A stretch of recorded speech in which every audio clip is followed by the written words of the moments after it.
Bienvenue dans cette nouvelle vidéo où nous allons parler de The Merge, la nouvelle mise à jour de l'Ethereum, vous avez sûrement entendu parler, qui est apparue le 8 septembre 2022. Ce qu'on va voir, c'est très rapidement un contexte, c'est-à-dire qu'est-ce qu'a changé la mise à jour, mais surtout qu'est-ce qui n'a pas changé pour Ethereum à la suite de cette mise à jour. Et dans la deuxième partie de cette vidéo, j'aimerais bien vous partager ce qui me gêne dans cette mise à jour. Pour moi, ça a déstabilisé l'écosystème Ethereum tout entier, ça a littéralement déséquilibré un peu sa place de leader, et j'aimerais vous partager et vous dire mon pourquoi.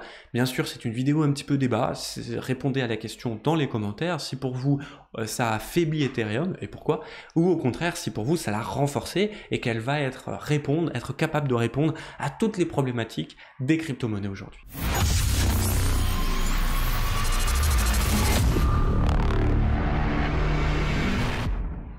Histoire de parler directement, nous sommes tout de suite ici sur des graphiques de l'Ethereum pour voir un petit peu ce qui a changé ou ce qui n'a pas changé. Nous sommes ici sur un graphique qui montre tout simplement un petit peu le nombre de transactions par jour de l'Ethereum. On peut voir, donc là c'est un graphique qui est quand même sur le long terme, j'ai fait exprès. On est en juillet ici 2022, on voit qu'il y a eu des gros pics, d'accord, en termes tout simplement de transactions, mais que la mise à jour The Merge, le début septembre, n'a pas changé, n'a pas déséquilibré ce monde, en tout cas des crypto-monnaies, enfin du nombre de transactions de l'Ethereum. La deuxième, c'était juste pour vous montrer, on est sur la même chose, on est sur Ethereum Scanner, d'accord. Et là, globalement, c'était juste pour vous montrer qu'il y a toujours des gas fees, et c'était une grosse promesse de The Merge, bon, qui a été démentie très rapidement par l'équipe de l'Ethereum, c'est que ça descende finalement ce prix des gas fees. Aujourd'hui, en tout cas, c'est pas le cas, ça n'a pas changé le prix des gas fees. Alors on se dit, ok, alors qu'est-ce qui pourrait avoir changé? Donc nous sommes ici sur un autre Ethereum scan, d'accord? Donc on est sur ethereumchain.org. On voit que la vitesse de création des blocs, elle, est toujours la même. Ok, bon, d'accord, très bien. Alors essayons de voir un nouveau finalement, un nouveau scanner. Nous sommes ici sur blockshare.com/Ethereum et on voit que le nombre de transactions par seconde, d'accord, est toujours le même. On est aux alentours de 8 transactions par seconde. Ok, alors merci, mais finalement, du coup, qu'est-ce qui a changé dans cette mise à jour? Eh bien, finalement, cette mise à jour, on est passé de Proof of Work à Proof of Stake. Ça veut dire quoi? Ça veut dire qu'on est passé de preuve de travail avec des mineurs qui essayent de résoudre un problème mathématique complexe, donc il faut avoir énormément de ressources, et tout simplement le craquer le plus rapidement possible. Celui qui trouve la réponse à cette blockchain est capable d'écrire le bloc de transaction. Bien sûr, derrière, il y a un système de validation, ça se fait pas aussi facilement que ça, mais vous avez compris un petit peu l'idée. Et on est passé sur du Proof of Stake, c'est-à-dire preuve d'enjeu. Vous avez un nombre d'Ethereum, vous pouvez participer, on va dire, à une campagne, d'accord, qui vous permet d'être sélectionné pour créer un bloc, et vous pouvez l'écrire. Dans un cas, il y a un calcul qui est extrêmement complexe, il vous faut énormément de ressources pour tout simplement répondre et craquer ce problème, alors que la preuve d'enjeu, l'opération mathématique est très très simple, par contre vous êtes sélectionné dans une pool pour répondre et pour écrire la nouvelle blockchain. Donc si je dois un petit peu résumer ce qui s'est passé ou ce qui ne s'est pas passé. 1, on n'a pas réduit les gas fees. Eh ben oui, il faut le dire, les gas fees sont toujours les mêmes. Certains sites parlent de 10%. Moi, quand je regarde, effectivement, on a eu une petite diminution des gas fees, mais globalement, ils sont toujours présents. Et sur les volumes 24 heures, on voit pas cette décorrélation, même pas 10%. Très sincèrement, il n'y a même pas 10% de réduction de gas fees. Alors que c'était une grosse promesse, finalement, de The Merge. Non seulement il n'y a pas de réduction du temps de création des blocs, on est toujours aux alentours de 12-13 secondes, ou plus précisément on est passé de 13 secondes à 12 secondes, donc on a gagné 1 seconde, mais ce n'est pas significatif.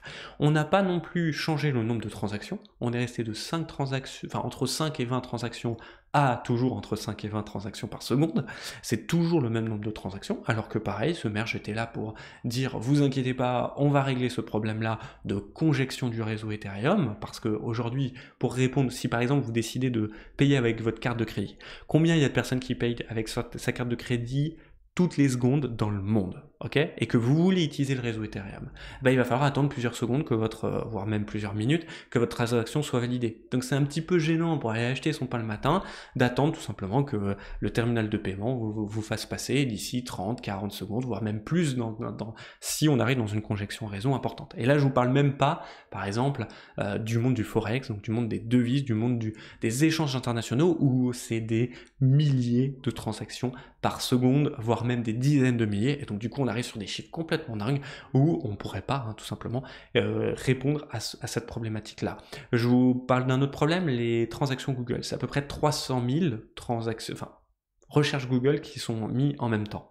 Ça voudrait dire quoi? Ça veut dire qu'en Ethereum, si vous divisez ce chiffre par 5 ou même par 20, c'est tout simplement ridicule. Il vous faudrait des 100 000 secondes pour faire une recherche Google. Vous voyez un petit peu le problème, la problématique un petit peu du nombre de transactions. Bien sûr, et qu'est-ce qui a changé un petit peu dans ce système-là? C'est que vu qu'on a changé de consensus, on est passé dans un consensus qui consomme énormément d'énergie, qui demande énormément d'énergie, parce qu'il faut des cartes graphiques, parce qu'il faut énormément de puissance de calcul pour être le plus rapide finalement sur cette blockchain Ethereum, d'accord, même s'il y a un petit système d'aléatoire, mais on est passé de ça à un système où finalement ça vous demande très peu d'énergie. Donc qui dit très peu d'énergie, dit une réduction énorme de la consommation énergique de la blockchain Ethereum, qui était estimée par Ethereum lors de sa sortie à 99%, qui a été estimée sur beaucoup de sites à 95-96%. Ça, c'est déjà une franche réussite de l'Ethereum, et ça, il n'y a rien à dire là-dessus, on a réduit la consommation. Il y a aussi quelque chose qui était attendu, mais qui ne sera pas fait au niveau de la mise à jour The Merge, c'est le sharding, c'est-à-dire la possibilité de diviser la blockchain, d'accord, pour finalement ne pas changer les transactions par seconde dans l'immédiat, on sera toujours à 5 à 20 transactions par seconde, mais tout simplement permettre à une nouvelle blockchain de, elle aussi, résoudre 5 à 20 transactions par seconde, donc à doubler, et ainsi de suite, et ainsi de suite. Donc on crée des nombres d'éclats, si on a 100 éclats, eh ben, on multiplie par 100 tout simplement la vitesse de la blockchain en totalité. Donc c'est les éclats sharding, et ça non plus, ça n'a pas été fait dans la mise à jour The Merge. Maintenant, j'aimerais échanger avec vous sur un sujet un peu particulier. Pour moi, The Merge, en tout cas, a déséquilibré l'écosystème Ethereum. En tout cas, ça nous a montré qu'aujourd'hui, ce n'est toujours le leader des transactions, c'est toujours la numéro 1 utilisée, il n'y a pas de souci. Mais pour moi, elle vient de mettre en péril sa position de leader, et j'aimerais bien échanger autour de ça avec vous. Avant de commencer, et pour pas qu'il y ait d'ambiguïté, je tiens tout simplement à féliciter l'équipe Ethereum. Pourquoi? Parce que en tant que premier mondial, en tant que leader du marché, changer de posture, changer de point de vue, changer d'horizon, changer de philosophie, c'est très compliqué parce que vous mettez en péril ce que vous avez déjà acquis. Ok? Ça, c'est sûr. Donc félicitations à toute l'équipe Ethereum d'avoir montré qu'ils sont capables de faire une mise à jour, et j'espère en tout cas pour eux qu'ils vont les prochains mois d'être tout simplement être plus rapide sur les mises à jour et nous montrer que toute cette vidéo est un mensonge et qu'ils sont capables de réduire les gas fees, de réduire le temps de création des blocs, de réduire le nombre de transactions par seconde, de sortir le sharding qui leur permettrait tout simplement de scaler en tout cas. Voilà, et franchement, j'espère que d'ici 6 mois, 1 an, ils seront capables de faire ça. Sinon, pour moi, clairement, ils sont sur un équilibre un peu précaire et ils pourraient basculer et laisser leur place de leader pour quelque chose d'autre. Je dis pas que ça sera moins bien, je dis juste que ça sera différent. Alors c'est parti, je vous ai mis ici un graphique pour expliquer techniquement ce que c'est que pour moi la résilience d'un système et pourquoi finalement, qu'est-ce que nous a montré le Bitcoin et Ethereum dans la résilience d'un système. Bon, très rapidement, j'ai pris ici le Bitcoin parce qu'aujourd'hui l'Ethereum n'est plus dans ce cas-là, d'accord? Qu'est-ce qui se passe quand on est dans du proof of work, donc des preuves de travail? Vous connectez une certaine puissance au réseau blockchain, d'accord? Et finalement, vous craquez un code, d'accord? On l'a vu, mathématiques, ok, ça c'est très très bien. Mais ce que je veux vous dire, c'est que c'est le premier système informatique, en tout cas la première idée mise en œuvre à échelle, on va dire mondiale, d'un système résilient. Ça veut dire quoi? Ça veut dire que plus vous êtes nombreux, d'accord, plus il y aura de PC en connexion, plus il y aura de forces de calcul en connexion, et plus vous serez protégé contre les attaques extérieures. C'est très important de le comprendre, ça, d'accord? Ça veut dire quoi? Ça veut dire que si je suis un pirate informatique, ok, il me faudrait plus de 50% du réseau piraté, volé, ou tout simplement plus de 50% de la force de calcul du réseau total, pour pouvoir pirater celui-ci. Et c'est là où je voudrais attirer votre attention. C'est que même si je suis un pirate informatique et que j'arrive à réunir ces fameuses 51 puissances de calcul, ce qui est juste complètement dingue, hein, parce qu'il faudrait non seulement beaucoup d'argent, non seulement énormément d'énergie, ou tout simplement pirater énormément de PC et de systèmes informatiques, d'accord, qui sont pour la plupart bien sûr connectés à Internet, mais protégés, bien sûr, enfin voilà. Donc même si j'arrive à résoudre ce problématique-là et avoir 51% de la puissance de calcul du réseau, qu'est-ce qui se passerait si j'essayais d'être malveillant, c'est-à-dire de pirater un bloc, d'inscrire 2 blocs différents? Il y a fort à parier que tout le monde s'en rende compte très rapidement et fasse écrouler le réseau Bitcoin, là dans ce cas présent, dans mon exemple ci-dessous. Finalement, plus personne, on n'utiliserait plus Bitcoin, on va utiliser un autre système de résilience. Quand bien même on y arrive, parce que vous avez compris qu'il faudrait des moyens juste gigantesquissimes pour y arriver. Et donc la personne qui arrive à réunir cette puissance de calcul, cette puissance en termes d'énergie, de pirater ces systèmes, qu'est-ce qu'il va faire? En fait, finalement, il va peut-être voler des bitcoins, il va peut-être, mais même pas de la blockchain, hein, là je parle vraiment des gens, en fait, il va plutôt utiliser moins de puissance de calcul pour voler des bitcoins, ce qui se passe, d'accord? Bon, oui, les systèmes des ledgers sont piratés, ça arrive souvent, mais par contre la blockchain Ethereum n'a jamais été piratée. Parce que finalement, c'est un système où plus on est nombreux, plus nous sommes résilients. Aujourd'hui, je pense que le Bitcoin l'a montré en tant que proof of concept, en tant que concept, que oui, ça fonctionne, on peut être résilient. Pour bien comprendre les choses, je vais essayer de juste vous trouver un système qui n'est pas résilient.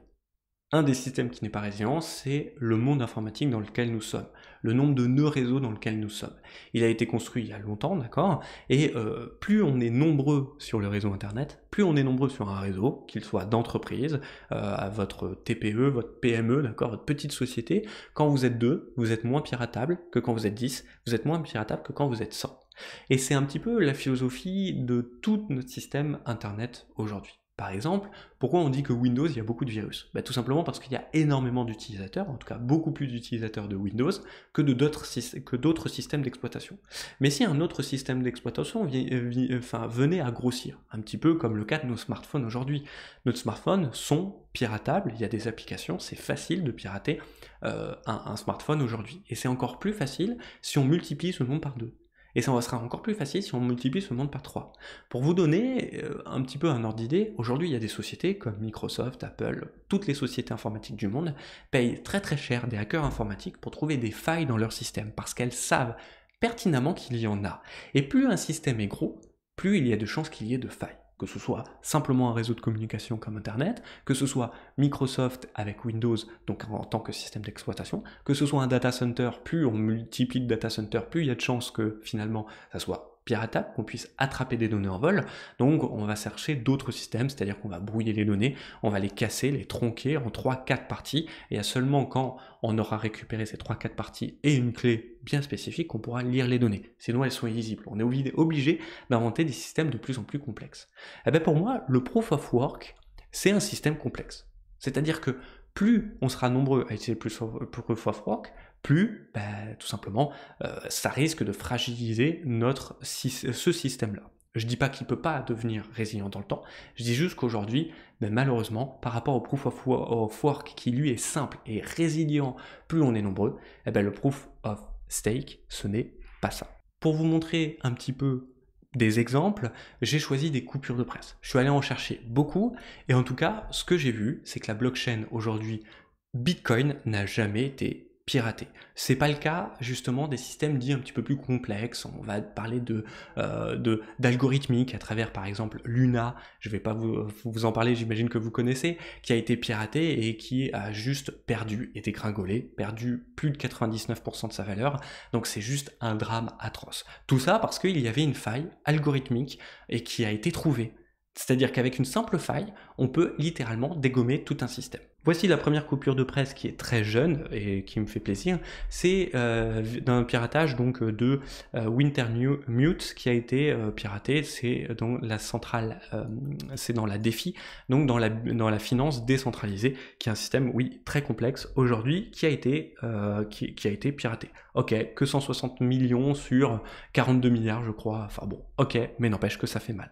Pareil ici, comme de par hasard, un petit problème de bridge entre deux blockchains et que ça a été clairement Ethereum, le passage de Proof of Work à Proof of Stake, qui est mis en cause. Alors je vous rassure, il n'y a pas eu beaucoup de Bitcoin de volée, enfin d'Ethereum de volée, ça correspond globalement à 10 000 $. Ok, c'est pas beaucoup, mais c'était juste pour vous prouver que quand il y a un nouveau système qui apparaît, un système dit plus complexe, tout simplement moins résilient, eh ben oui, des piratages, ça arrive. Pour conclure cette vidéo, je voudrais dire que pour moi, Ethereum a échangé finalement une image éco-responsable contre un problème de résilience. Ils sont moins résilients que hier quand ils étaient au Proof of Work.